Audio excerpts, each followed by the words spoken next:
NFL announcer rankings. We're looking at the top broadcast team for each network. I have to be careful to say that about network. I can't just say station anymore. We're looking at the 5 major NFL broadcasting networks where you watch your games from week to week. And we're looking at the teams, so it's both the play-by-play man and the color commentator. I'm not talking about sideline reporters. I'm just looking at play-by-play and color. And there's 5. There's Fox, CBS, NBC, ESPN, and now Amazon. Coming at number 5 is Amazon. I never thought I'd be saying this, but Al Michaels comes in last place. Al is not the announcer he used to be, and we should not be surprised. I mean, he is getting up there in his mid to late 70s now. And that should be expected. He doesn't have his fastball anymore. And he's had as great of a career as a play-by-play man as you could have. If you asked me, I would say he was the best there ever was. When I grew up, it was Monday Night Football with Frank Allendan. And then it was Al Michaels with John Madden, and then with Chris Collinsworth. I mean, what a run he's had, but it doesn't last forever. And you're not going to be at your peak forever, and I was surprised how good he was, even into his early 70s. Didn't seem like he lost much, but the last few years, it's noticeable. He's not the same. And Amazon really surprised us with a very unusual pick to partner with him last year. It was Kirk Herbstreit. He's a college guy. He's not an NFL analyst or play-by-play. He has no background really with the NFL. He's been in college for years. And it showed. He is not... NFL's just not his area of expertise, and it took some time for him to adjust, and it was not a real smooth pairing in that first year. I'm not saying it was bad. It wasn't to the point where it was unwatchable or unlistenable. You thought that they would at least get someone who was more experienced in the NFL world. We'll see what happens in year 2. They're getting a second chance. Coming in at number 4 is Fox. That would be Kevin Burkhardt and Greg Olsen.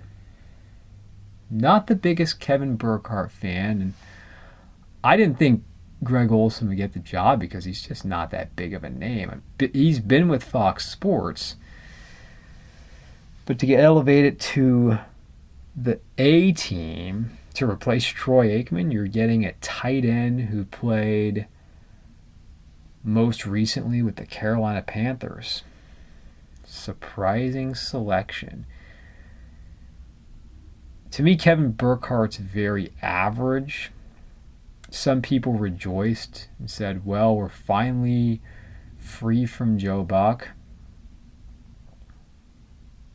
I wasn't one of those people, actually.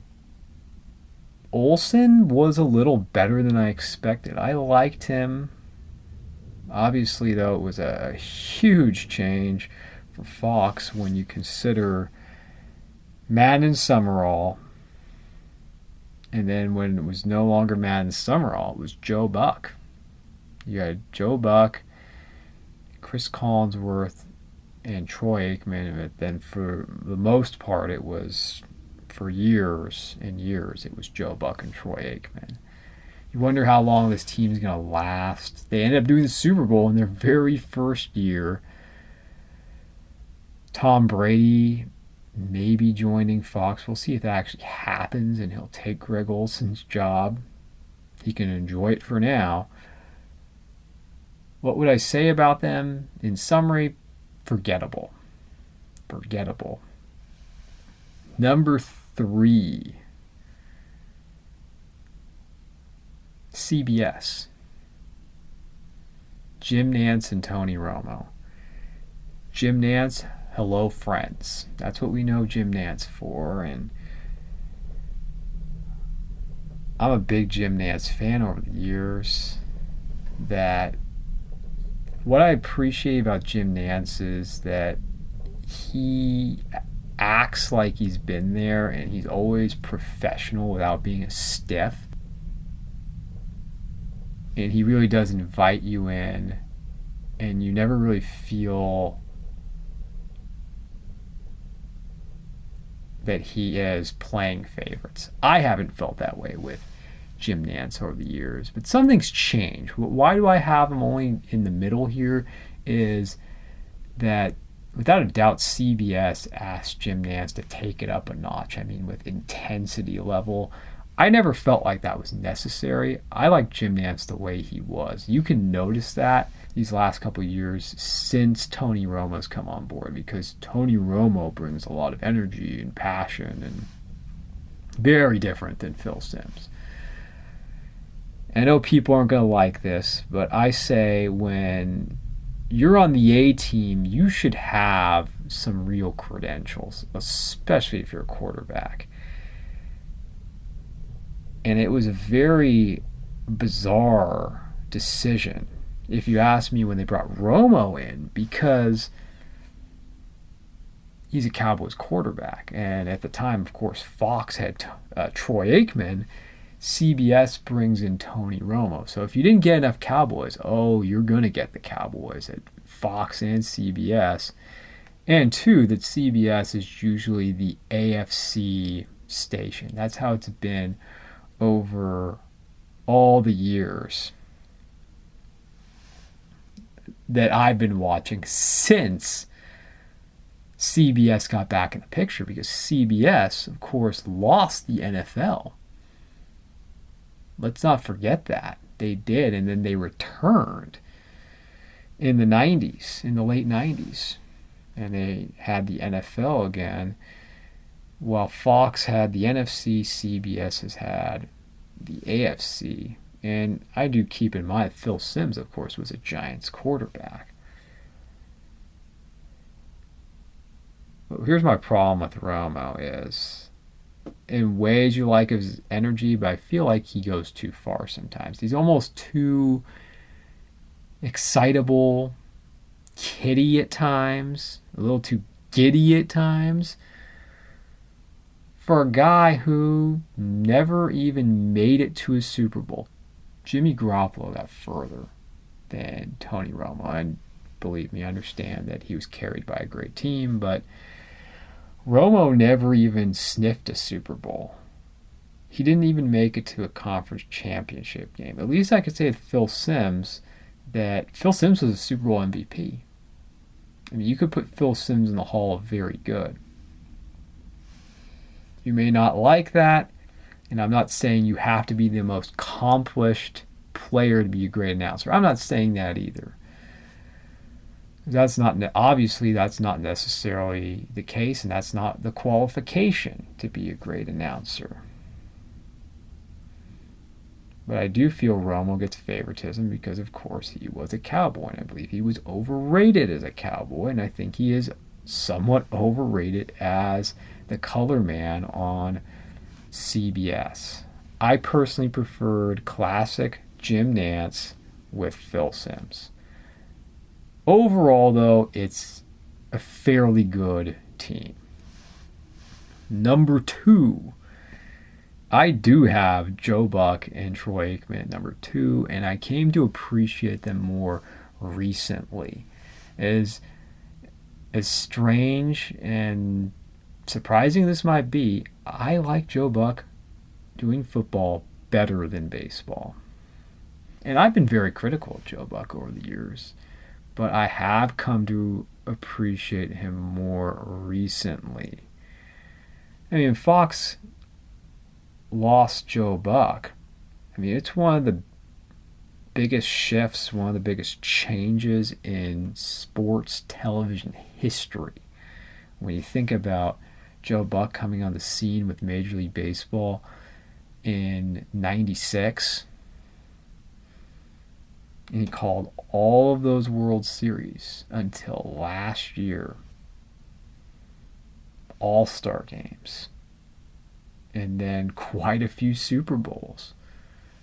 Since Madden and Summerall's time came to an end, he called every Super Bowl for Fox. Joe Buck is the face of the big games. Whether you like him or not, he's a presence and he demands a certain amount of respect.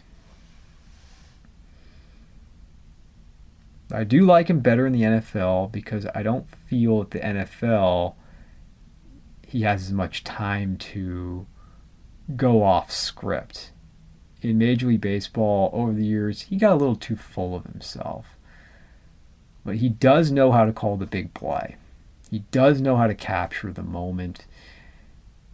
Some people feel Troy Aikman's a little too dry. I prefer his style over Romo. And after all, he should be there. He's a 3-time Super Bowl winning quarterback. He's a Super Bowl MVP. He's been there. He's done it. He's got to the mountaintop. And I like the fact that Troy Aikman, unlike Tony Romo, doesn't feel like he has to talk every 2 seconds. It's okay to have a little silence. You do not need to just be running your mouth the whole broadcast. So I like this team. They are my second best team. Number one is NBC. NBC across the board, from their pregame to the actual announcing team, the A team that we're looking at, is the best. They are the most professional. They're the most polished. They just have it down. NBC, and that is Mike Tirico and Chris Collinsworth.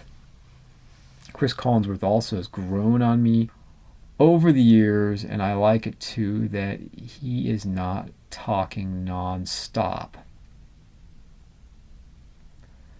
And he is good at analyzing the game. He picks out what you need to know. And Mike Tirico is just a total pro, and he calls the big plays, and he doesn't overreact. He calls them appropriately, and he gets excited for what should be the big play. For everything is not the big play. So he knows how to call a game and makes the right call and brings the right enthusiasm and energy, whether it be a regular season game or a playoff game. You know, he hasn't done a Super Bowl yet, but I always enjoy the NBC broadcast from start to finish. He was just an excellent replacement for Al Michaels. If you're going to get someone to replace Al Michaels, that is and was a great choice.